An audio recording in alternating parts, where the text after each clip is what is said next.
Hello, जय Hind. Welcome to Lancers day 14। चलिए तो हम शुरू करते हैं आज की क्लास। आज क्लास में हम देखने वाले हैं सेंटेंस इम्प्रूवमेंट। ओके, जैसे कि आपने हेडिंग में देखा ही होगा, सेंटेंस इम्प्रूवमेंट देखने वाले हैं।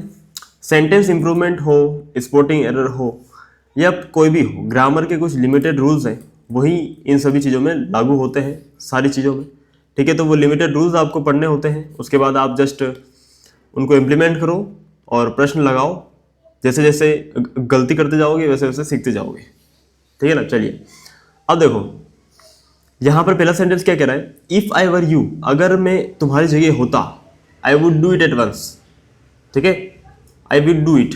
तो ये इमेजिनरी सिचुएशन की बात कर रहा है। जब भी इमेजिनरी सिचुएशन की बात होती है तो मेन क्लोज में वर आता है, और सॉरी, इफ क्लोज में वर आता है और मेन क्लोज के अंदर वुड के साथ V1 आता है, बेस वर्ब। ठीक है, ये स्ट्रक्चर होता है इमेजिनरी का।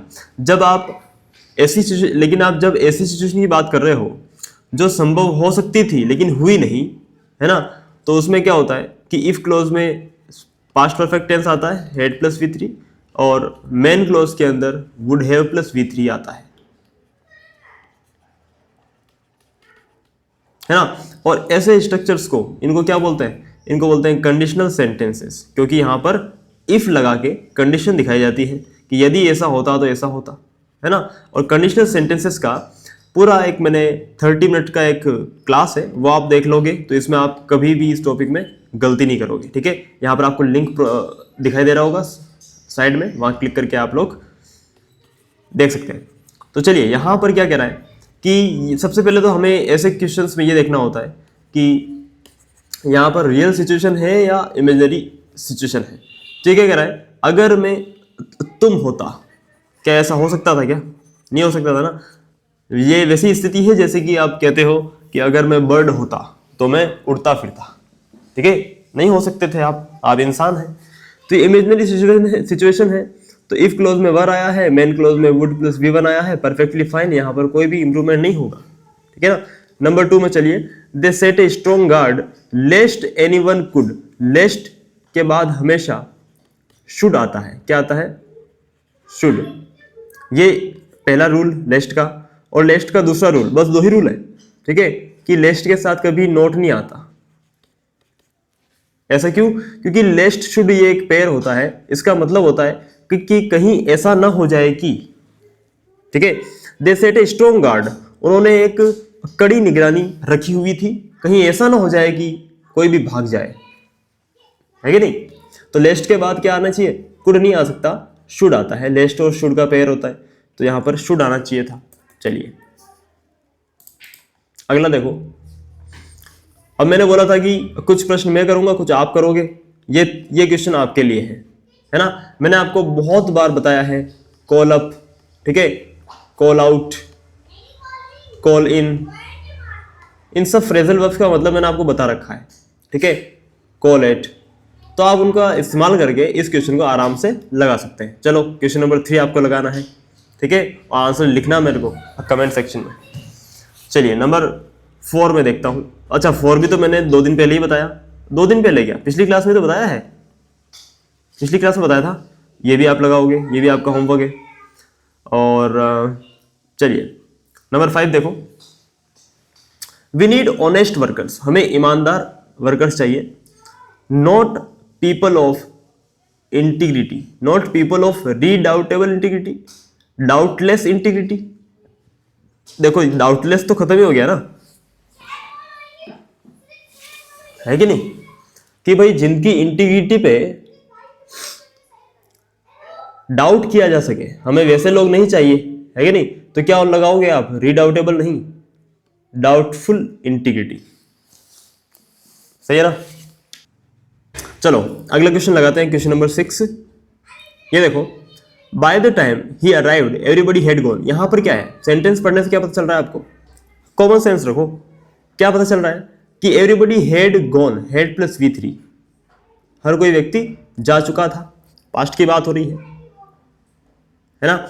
और यहां पर भी क्या हो रहा है, bye the time he arrived, कि उस वक्त तक, जब तक वो पहुंचा था, हर कोई जा चुका था। By the time when he arrived आएगा। At which, by the time at which he arrived, खत्म हो गया एट विच, बाय विच खत्म हो गया, नो इम्प्रूवमेंट सही है, ठीक है। Bye the time he arrived, उस समय तक जब वह पहुंचा तो सारे जा चुके थे, तो इसमें कोई गड़बड़ तो है नहीं, ठीक है। बाय द टाइम के लिए वेन कैसा आ जाएगा, खत्म। तो option number D is the right answer. Number 7,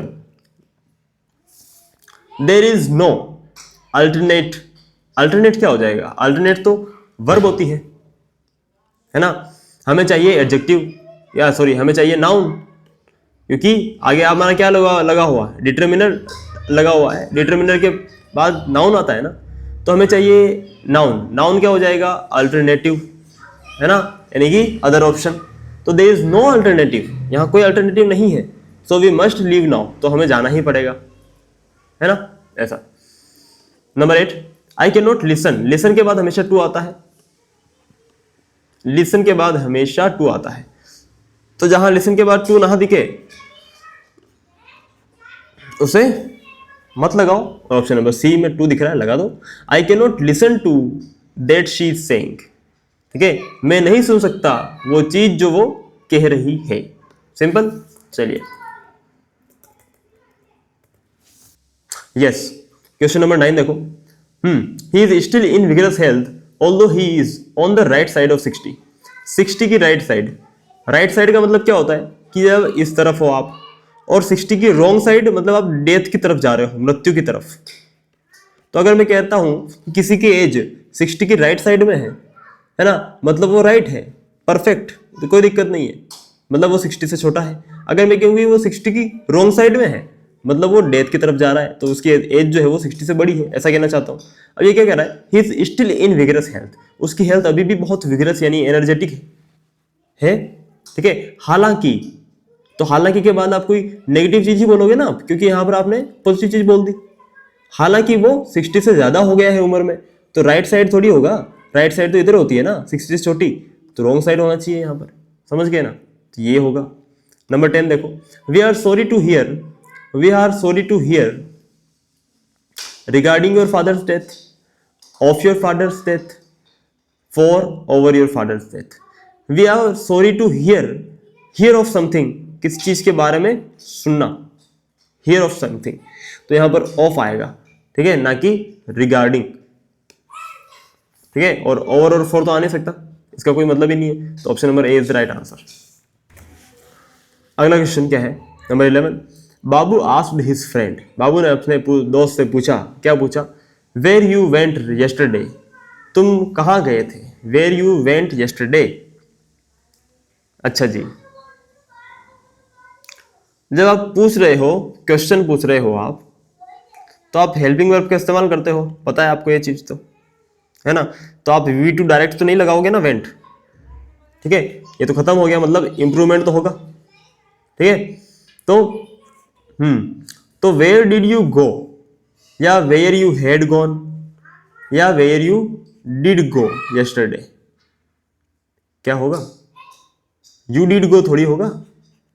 question mark interrogative लगा रहे हो, हेल्पिंग वर्ब आगे आती है ना, तो ये तो किसी भी हालत में नहीं होगा, या तो ये हो सकता है या फिर ये हो सकता है, क्या ये नहीं हो सकता, क्योंकि यस्टरडे जो है वो दिखाता है सिंपल पास्ट टेंस को, क्योंकि यहाँ पर भी सिंपल पास्ट टेंस है ना, तो यहाँ पर सिंपल पास्ट ही चाहिए आपको, तो यहाँ पर आप क्या लगाओगे, where did you go yesterday, तुम कल कहाँ गए थे, ऐसा ये कह रहा है। सिंपल है, बहुत आसान था। आगे चलो, बहुत प्यारा कंसेप्ट है ये, कंसेप्ट आपको मैं अक्सर टेलीग्राम पे क्विज़ेस के अंदर देते ही रहता हूँ, है ना, तो ये आप लगा पाओगे अगर आप टेलीग्राम पे मॉक्स लगाते हो, नहीं लगाते हो तो भी कोई बात नहीं, तो भी आप लगा पाओगे। चलो इसको करके दिखाओ फटाफट से, क्या हो जाएगा इसका आंसर। ही ले on the grass enjoying sunshine, तो एंजॉइंग यहाँ पर क्या है, आईएनजी फॉर्म है ना, पार्टिसिपल है, जो कि एडजेक्टिव का काम कर रहा है और उस व्यक्ति को मॉडिफाई कर रहा है, उस व्यक्ति के बारे में ये क्या बता रहा है कि वो व्यक्ति जो है वो एंजॉय कर रहा है, ठीक है ना। तो लेटा हुआ है ना वो, लेटना है ना, लेटना, तो ही ले on the grass enjoying the sunshine, क्या लाइट होगा, नहीं, लाइट का तो लेटने से कोई लेना देना नहीं है, लेटने की फर्स्ट फॉर्म होती है लाई, फर्स्ट फॉर्म, सेकंड फॉर्म होती है ले, और थर्ड फॉर्म होती है लेन। ठीक है ना। तो ये लीड यानी तो लीड करना होता है, किसी को लीड करना। ये भी खत्म हो गया, ये भी खत्म हो गया, लेड भी खत्म हो गया, क्योंकि लेड का लेटने से कोई लेना देना नहीं होता। ठीक है, तो ये आपका नो इम्प्रूवमेंट नीडेड बिल्कुल सही है। वह घास पर लेटा हुआ था, है ना, सनशाइन को एंजॉय कर रहा था। सिंपल सी बात है, लाई ले लेन। आगे चलते हैं नंबर 13, क्वेश्चन नंबर 13। बताइए फटाफट से क्या कह रहा है। Some passengers were flown to Paris on the last trip. तो वर फ्लू आएगा क्या? फ्लू तो सेकंड फॉर्म होती है, हमें बी वर्ब के बाद थर्ड फॉर्म। हमें क्या चाहिए? पैसिव स्ट्रक्चर चाहिए ना, यहाँ पर पैसिव स्ट्रक्चर है, यहाँ पर वर प्लस थर्ड फॉर्म चाहिए हमें। तो वर plus third form, phloem third form होती है, बिल्कुल सही है। तो यहाँ पर नो इम्प्रूवमेंट नीडेड। ठीक है, बिल्कुल सही। आगे चलो नंबर 14। नंबर 14 क्या कह रहा है? 50 miles are a long distance. Distance है ना, वो दूरी है, अनकाउंटेबल है। अनकाउंटेबल नाउन हमेशा सिंगुलर होती है। ठीक है, तो 50 miles is a long distance, ऐसा होगा। ठीक है ना। चलिए, after the vote was taken, जब वोट ले लिया गया था, वॉज क्योंकि वोट सिंगुलर ही था। After the vote was taken, जब वोट ले लिया गया था, द मीटिंग ब्रोक डाउन का मतलब क्या होता है? इमोशनली टूट जाना। ठीक है, ब्रेकआउट का मतलब क्या होता है? कि किसी बीमारी का फैलना, जैसे कोविड-19 ब्रेकआउट। ओके, ब्रेकअप का मतलब क्या होता है? टूट जाना, संबंध टूट जाना, रिलेशन टूट जाना, है ना। तो after the vote was taken, vote लेने के बाद the meeting broke up, meeting broke up यानी कि खत्म हो गई थी, एंड हो गई थी, टूट गई थी। ठीक है, सिंपल। तो देखो, the speaker asked the audience to bear upon him for a few minutes. कि भाई वो कह रहा है, स्पीकर ने ऑडियंस से क्या कहा? कुछ देर और मेरे साथ ठहर जाओ। तो इसके लिए आता है बियर विथ। बियर विथ का मतलब होता है किसी को झेलना, टॉलरेट करना। ठीक है, तो यहां पर क्या आ जाएगा? बियर विथ आएगा, यानी option number B is the right answer, है ना। नंबर 17 देखो, मेनी पीपल प्लूरल है इसलिए मेनी आया, मेनी यहाँ पर एडजेक्टिव है। मेनी पीपल फाइंड डिफिकल्ट, बहुत से लोगों को ये चीज डिफिकल्ट लगती है। क्या चीज? To make both hands meet नहीं होगा, बोथ एंड्स मीट, ये होता है सही फ्रेज।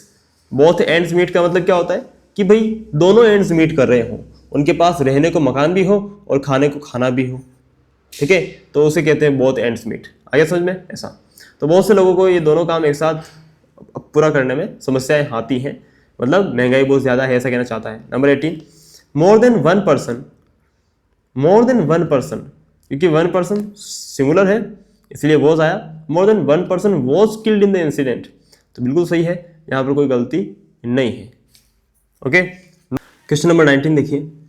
नोट नेगेटिव एडवर्ब, जब भी नेगेटिव एडवर्ब जो है वो सेंटेंस की शुरुआत में आ जाए, जैसे हार्डली, स्कार्सली, है ना,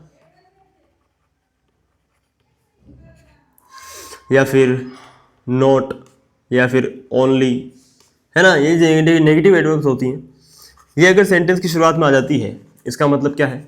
कि आपका इन्वर्जन फॉलो होगा। इन्वर्जन का मतलब हेल्पिंग वर्ब आगे, सब्जेक्ट पीछे। तो यहां पर आप देखेंगे, not a word they spoke, यहां पर हेल्पिंग वर्ब तो है ही नहीं, तो यानी ये तो खत्म है, यहां पर इंप्रूवमेंट तो होगा। तो स्पोक V2 है ना, तो सेंटेंस का आप टेंस चेंज नहीं करते हैं, तो हम देखेंगे कि V2 को हम डिवाइड कर देंगे डिड प्लस V1 के अंदर, तोड़ सकते हैं ना डिड प्लस V1 में। तो डिड प्लस V1 कहाँ दिख रहा है? डिड प्लस V1 ये दिख रहा है, और यहाँ पर देखो हेल्पिंग वर्ब आगे है, सब्जेक्ट पीछे है। सही है ना स्ट्रक्चर? तो not a word did they speak to the unfortunate wife about it. समझ गए ना, उन्होंने उससे कोई भी बात नहीं कही, सिंपल सी बात है। तो इस तरीके से हो जाएगा। अगला question number 20, the poor villagers have waited in bitter cold for more than 4 hours. वो इतनी देर से इंतजार कर रहे हैं, इतनी देर से इंतजार कर रहे हैं, तो क्या होगा? कंटिन्यूस टेंस होगा ना, प्रेजेंट परफेक्ट कंटिन्यूस होगा। तो पुअर विलेजर्स प्लूरल सब्जेक्ट है इसलिए हैव ही आएगा, have been plus ING form. वो इतनी देर से इंतजार कर रहे हैं, ऐसा ही कहना चाहता है ना, इन बिटर कोल्ड। चलिए अगला क्वेश्चन, 21 यहां पर ये क्या कर रहा है, if he had time he will call you. यहां पर विल आया है तो फिर यहां पर तो पास्ट आ नहीं सकता, यहां पर बदलाव करना पड़ेगा। तो इफ ही वुड भी तो पास्ट होता है, ये भी वुड पास्ट ही होता है ना, ये भी खत्म कर दो आप, पास्ट की बात नहीं हो रही है ना, यहां पर विल है। ठीक है, तो यहां पर आप क्या लगाओगे, सिंपल प्रेजेंट लगाओगे, if he has time he will call you. अगर उसके पास टाइम होगा वो आपको फोन करेगा। ठीक है, ऑप्शन नंबर सी जो है आएगा यहां पर। अगला क्वेश्चन जो है आपके, Paul but her made an attempt. अच्छा, इसका मतलब ये है कि अगर मैं इसको छुपा लूं, ठीक है, तो क्या मतलब निकलना है, all had made an attempt, सभी ने प्रयास किया, है ना, सभी ने प्रयास किया था। अगर मैं बट हर लिख दूं, ऑल बट हर, ठीक है, तो मतलब एक्सेप्ट हर, उसके अलावा सभी लोगों ने प्रयास किया था, ऐसा मतलब आएगा। तो all but her had made an attempt, यानी कि सभी लोगों ने प्रयास किया था सिवाय उसके, सिर्फ उसने ही प्रयास नहीं किया, ऐसा ही कहना चाहता है। ठीक है ना, चलिए अगला क्वेश्चन, क्वेश्चन नंबर 23। क्वेश्चन देखो, आई एम यूज टू के बाद क्या आता है, नाउन आता है। ठीक है, या फिर नाउन फ्रेज आता है। I am use to what, I am use to hard work या hard working, I am use to hard work या hard working, I am use to work hardly, खत्म हो जाएगा। I am use to work hard, मैंने आपको दो concept बताए थे, आपको पता हो तो, कि यूज्ड टू के बाद वर्ब आती है, वर्ब की फर्स्ट फॉर्म, यूज्ड टू के बाद वर्ब आती है ना। जब आगे जो है आपका, मैं एक बार इस कंसेप्ट को आपको फिर से एक्सप्लेन करता हूं। जब अगर मैं कहूं कि यूज्ड टू के पहले अगर बी वर्ब आई है, बी वर्ब का मतलब इज, एम, आर, वॉज, वर, ये जितनी भी है ना, तो क्या आता है यहां पर, जिरंड आता है, यानी कि नाउन आता है एनजी वाली फॉर्म, और सिर्फ यूज टू हो, है ना, और आगे बी वर्ब नहीं हो, तो फिर क्या आता है, तो फिर आपका बेस वर्ब आ जाती है, use to play, use to sing, use to dance, है ना। चलिए, तो यहां पर देखते हैं, लेकिन क्योंकि यहां पर आईएनजी फॉर्म है ही नहीं कहीं शुरुआत के अंदर, कहीं पर आपका जिरंड दिखाई नहीं दे रहा आपको, है कि नहीं, यानी अगर होता जिरंड तो क्या आता, I am use to working hard, ऐसा होता, लेकिन ऐसा नहीं है, इसलिए आप क्या लगा दोगे, जिरंड की जगह आप क्या नाउन लगा सकते हो ना, नाउन लगा सकते हो, तो आप क्या कह दोगे, I am use to work hard. ठीक है, इस तरीके से। नंबर 24, ये तो आप भी कर लोगे, ये आपको लगाना है। 20 किलोमीटर्स क्या हो जाएगा, डिस्टेंस है ना, डिस्टेंस क्या होती है, अनकाउंटेबल होती है, सिंगुलर होती है, तो क्या हो जाएगा, 20 kilometres is not a great distance in these days of fast moving vehicles. अगला क्वेश्चन, क्वेश्चन नंबर 25, ये भी बहुत आसान है, ये भी आप कर लोगे। 26, he is unlikely to come to the party but if he comes I would talk to him. ठीक है, तो यहां पर क्या कह रहा है, ये तो सिंपल सी बात है, देखो सी वाला तो खत्म ही कर दोगे, क्योंकि इफ क्लॉज में कभी विल आता नहीं, इफ क्लॉज में कभी विल शेल आता नहीं है, खत्म, है ना। और देखो, इफ क्लॉज में कभी वुड आता है क्या, वुड प्लस V1 नहीं आता है, इफ क्लॉज में आता है तो क्या आता है, या तो वर आता है या हेड प्लस V3 आता है कि नहीं, तो ये भी खत्म हो गया। अब if he is to come और इफ ही कम्स, क्या होगा, इज अनलाइकली टू कम, उसके यहां आने की कोई संभावना तो नहीं है पार्टी में, बट इफ ही कम, लेकिन अगर वो आएगा फ्यूचर दिखाने के लिए, ठीक है, क्या यूज कर सकते हो आप, सिंपल प्रेजेंट टेंस का यूज कर सकते हो, तो but he, if he comes, तो सिंपल प्रेजेंट टेंस आ सकता है इफ क्लोज के अंदर, I would talk to him, तो मैं उससे बात करूंगा। ठीक है ना, अब ये ठीक है, तो यहां पर नो इंप्रूवमेंट नीडेड, यहां पर कोई इंप्रूवमेंट की जरूरत नहीं है, बिल्कुल सही है आपका जो आंसर है।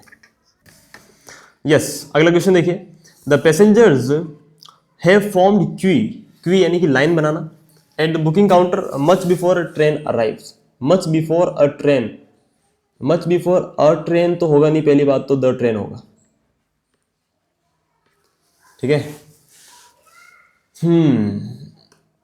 लेकिन यहां पर नहीं, अ ट्रेन ही होगा, क्योंकि आप किसी पर्टिकुलर ट्रेन की बात नहीं कर रहे हो, आप कह रहे हो कि आप एक जनरल सी बात कर रहे हो कि टिकट किसी भी ट्रेन के आने से पहले ही लोग बाग लाइन में खड़े हो जाते हैं, ऐसा ही कह रहे हैं, ठीक है। तो द पैसेंजर्स हैव फॉर्म नहीं आएगा, आप सिंपल सी बात कर रहे हो, आप फैक्ट बता रहे हो, सिंपल प्रेजेंट टेंस है ना, यहाँ पर दिख रहा है आपको, ठीक है। जब भी कोई ट्रेन आती है तो लोग बाग बहुत पहले से ही वहां खड़े हो जाते हैं, तो आप सिंपल प्रेजेंट टेंस लगाओगे, ऑप्शन नंबर सी जो है सिंपल प्रेजेंट टेंस है ना, वो आप यहाँ पे लगाओगे। द पैसेंजर्स फॉर्म क्वी at the booking counter much before a train arrives. एक ट्रेन के आने से पहले ही लोग वहां पे खड़े हो जाते हैं, या आप जनरल बात कह रहे हो। चलिए तो हम आगे चलते हैं अब। You must complete this work up to Sunday, गलत है ना। Within Sunday, until Sunday या बाय संडे। संडे तक ये काम हो जाना चाहिए, तो बाय संडे ही बोलोगे ना, है ना। अंटिल थोड़ी बोलोगे, जब तक नहीं, जब तक संडे नहीं आ जाता, ये कोई बात थोड़ी होती है, ठीक है ना। तो by Sunday. 29, if it will, if clause में विल नहीं आता, अभी थोड़ी देर पहले ऊपर बताया था मैंने आपको, तो यहां पर ये तो खत्म ही हो गया, यानी इंप्रूवमेंट होगा। इफ क्लोज में पास्ट टेंस भी नहीं आता, ठीक है। इफ क्लोज में वुड भी नहीं आ सकता, इफ क्लोज में सिंपल प्रेजेंट टेंस आ सकता है, इफ इट रेन्स, ठीक है, तो मेन क्लोज में विल प्लस V1 आता है, ठीक है। ये हो गया सिंपल सी बात। Number 30, how long do you think mister Kamal new John. आपको क्या लगता है कि मिस्टर कमल जो है हाउ लॉन्ग, कितने समय से जानते हैं, ठीक है, कितने समय से जानते हैं, कितने समय से जानते हैं। न्यू होगा क्या, नो होगा, विल नो या हैज नोन, क्या होगा। देखो न्यू तो होगा नहीं, खत्म, ठीक है, न्यू नहीं हो सकता। आप क्या कह रहे हो, आप सिंपल सी बात कह रहे हो, how long do you think, आपको क्या लगता है, सिंपल प्रेजेंट टेंस है ना, आपको क्या लगता है कि मिस्टर कमल जो है वो जॉन को कितने समय से जानते हैं। मिस्टर कमल सिंगुलर सब्जेक्ट है, इसलिए नो भी नहीं आ सकता, क्योंकि ये तो प्लूरल वर्ब है ना, ठीक है। मिस्टर कमल विल नो, जानेंगे भी नहीं हो सकता, हैज नोन, जानते हैं। नंबर सी ही आएगा यहाँ पर, तो 30 के अंदर ऑप्शन नंबर सी, ठीक है जी। तो ये हो गया आपका 30 क्वेश्चंस हो गए, और ये हो गई अच्छी सी प्रैक्टिस। आपने जो क्वेश्चंस आपने लगाने, आपके क्वेश्चंस जो मैंने आपको लगाने के लिए दिए, क्वेश्चन नंबर 3, 4, 6, ठीक है, ये आपको लगाने हैं और आपको मेरे को आंसर बताना है हैंड टू हैंड। चलिए तो मिलते हैं कल। अगर आपने अभी तक ग्रुप ज्वाइन नहीं किया है, टेलीग्राम ग्रुप, तो प्लीज़ ज्वाइन कर लीजिए, ठीक है, बहुत हाईली बेनिफिशियल रहेगा आपके लिए। और लगातार वहाँ पर मॉक्स लगाते रहिए, डाउट है तो पूछते रहिए और ग्रो करते रहिए, सीखते रहिए, ठीक है, तभी आपके मार्क्स इंप्रूव होंगे। जय हिंद, टेक केयर, मिलते हैं कल।